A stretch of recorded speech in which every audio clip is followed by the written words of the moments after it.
Hiya, hiya. Joey Reynolds, Joey Reynolds Rap. And on Facebook, it's called The Late Joey Reynolds. I didn't die, but many times on camera, but not in real life. Not yet. I'm on the list. I'm on the list. Too many people have graduated as lawyers, I think. Are you willing to admit that? We have too many of them. They are looking around for work all the time. I don't know, we haven't graduated enough personalities on radio and TV for my own good, not people who are stand-up guys and women who are able to have their great personalities on the air. I think we need a farm team, but you've heard me fight for that before. I think somewhere along the line, when something catches on, it's overdone.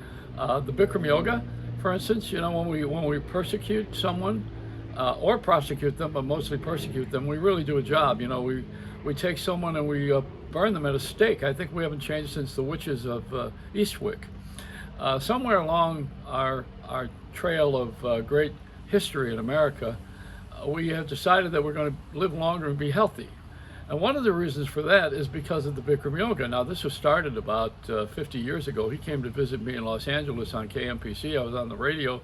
I needed a guest. I was new to talk radio, and he came to do about a half-hour interview and wound up staying 4 hours. Also, I had a good visit from Pat Sajak when he was a weatherman in LA on Channel 4, way before Wheel of Fortune. So, I've had a good start with some people who became very successful, very, very wonderful and talented.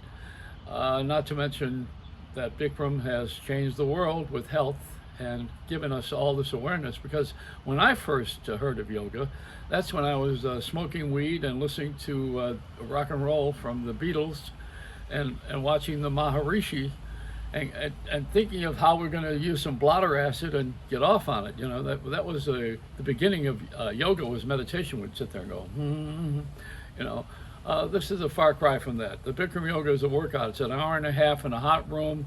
It's definitely a workout. It would strike fear in the hearts and the minds of the Marines. I had a Marine friend who came and took Bikram yoga with me. He did some sit-ups and push-ups before we actually started the class, and I said, he's not going to make it all the way through. It's an hour and a half, and it's paced out, but if you start doing exercises before you do this routine, you're going to get tired. And sure enough, boy, he felt like he was not going to make it all the way through. He did make it, but he was panting and looking for air on that mat afterwards and water. It's a workout, hour and a half in a hot room, and it has a routine to it. There were 26 positions. They're done 2 times, each one mostly. And Bikram does the announcing. He doesn't take the class. He sits there on a bench and tells you what to do. So we've had big classes. There were in LA at the time. It got so popular that he had to move to another space. And some of the people who took it, now listen to this one. The Bikram yoga was taken by Rick Dees, remember him on the radio and television? Also by Jerry Seinfeld. I think you would know that George Stephanopoulos and we took yoga together, took the Bikram yoga in New York for a long time. He's on ABC, Good Morning America, George. And let's see, who else is I going to mention? Quincy Jones. It was started by Shirley MacLaine when she brought Bikram over here. And the other person that was there that I could top of mind, besides executives like Barry Diller from 20th Century Fox, he was certainly there. But there were other celebrities. Robert Downey Jr. was one of them, and Kareem Abdul-Jabbar. It was a phenom, and it still is. It's an hour and a half routine. Now he had taken it and copywrote it at the time. He had done some work and cured President Nixon of phlebitis, I think it was. And he got the right to copyright this, but then somebody violated the copyright and broke it, and now everybody's able to do their own version of the yoga, which were the 26 positions that he treasured.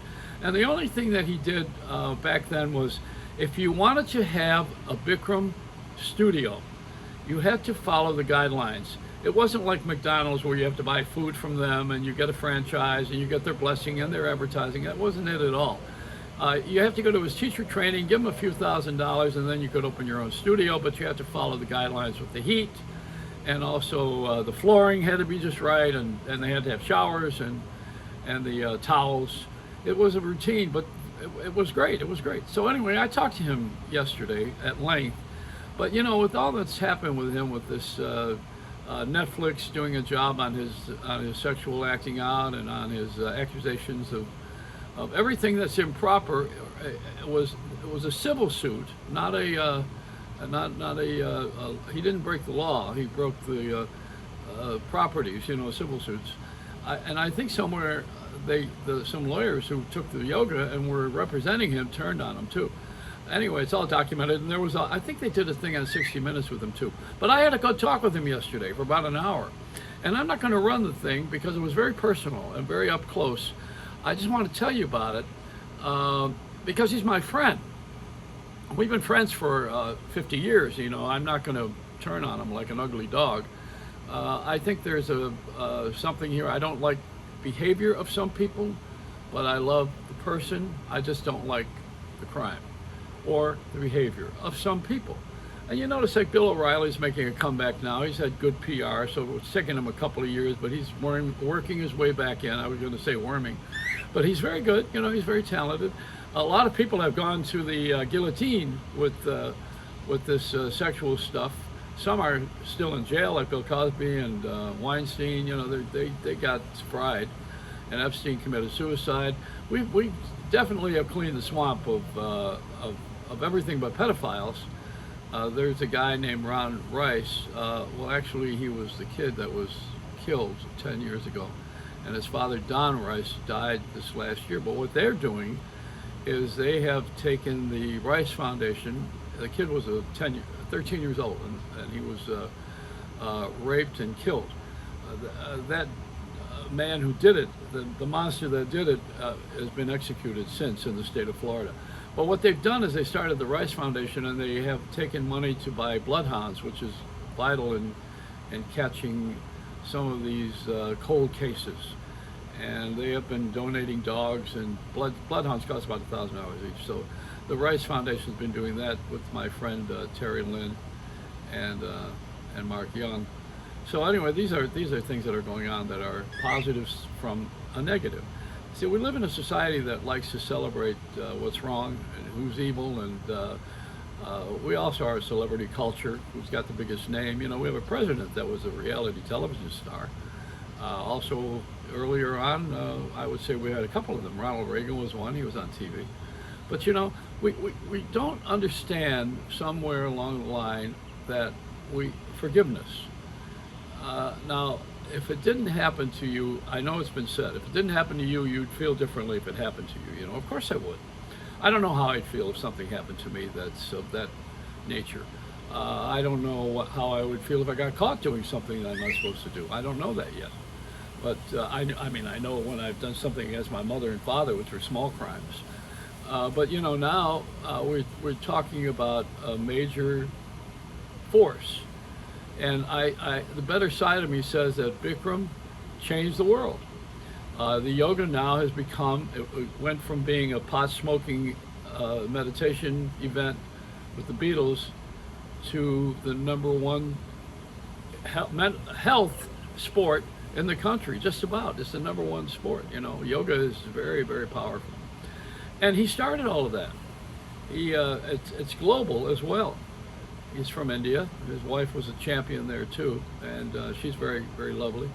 So the good stuff gets hidden by one lousy thing, or a series of things that we need to atone for. That's all personal. When someone does something wrong, you have to carry it on your own conscience and make your amends and do it the way you want to do it in your own time without offending another person. That's the way I learned it. So this is a tough one. It's a tough one. He's my longtime friend, and I love him and his work, and I've profited from it and been healthy. Like all these other guys I've mentioned, they're all still with us.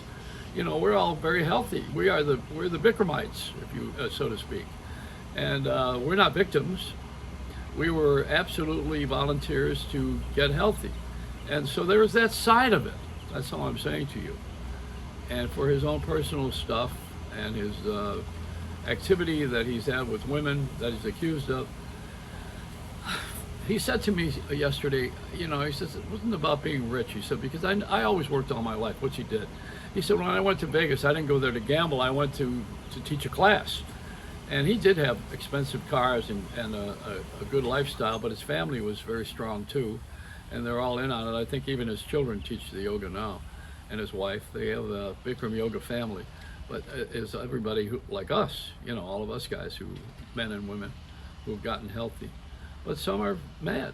And so I've been asked to not run this thing, not to run it, because it looks like I'm promoting his behavior as being okay.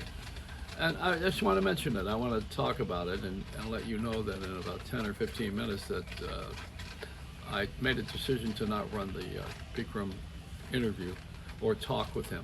There'll be another time. I'll do it. We'll do it on television in front of a mainstream audience. We're not there yet, but I will. I promise you that when I get back on the air and we start doing these shows with a mainstream audience, that I will celebrate the good work of Bikram. That's about it. And yeah, we did graduate too many lawyers. It's a Reynolds wrap.